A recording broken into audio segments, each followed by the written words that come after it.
उथो त जंग जोटियूं हराम खोर शोम सां वॾो पियो इनकलाब अचे वॾे खे धूम धाम सां। हलो त यार हक़ जे हक़ीक़तनि मथे हलो, डिॼो न कंहिं बि ड्राह खां वॾियूं वॾियूं विखूं विझो न हाणे मंज़िलूं परे इसर फरोश साथियो इझो थमाग ते रसो इझो थमाग ते पुॼो।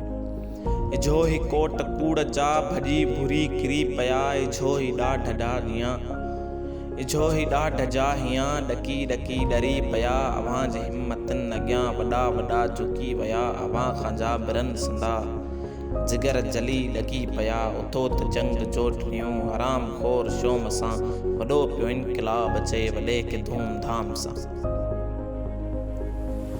डिॼो न हाण साथियो कंहिं रईस खां न मीर खां डिॼो न कंहिं मुला मोए फ़क़ीर शेख पीर खां डिॼो न हाण दोस्तो कंहिं कान तो बतीर खां डिॼो न जेल बंद खां डिॼो न चहक चीर खां।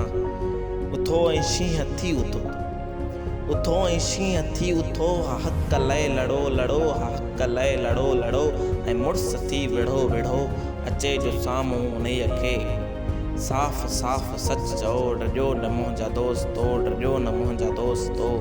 उथो त जंग जोटियूं हराम खोर शोम सां वॾो पियो इनकलाब अचे वॾे खे धूम धाम सां।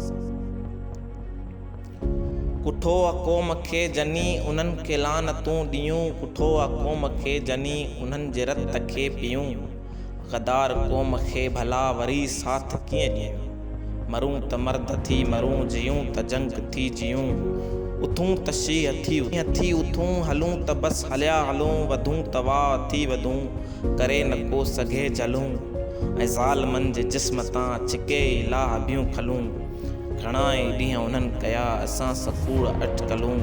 उथो त जंग जोटियूं हराम खोर शोम सां वॾो पियो इनकलाब अचे वॾे खे धूम धाम सां वॾो पियो इनकलाब अचे वॾे खे धूम धाम सां।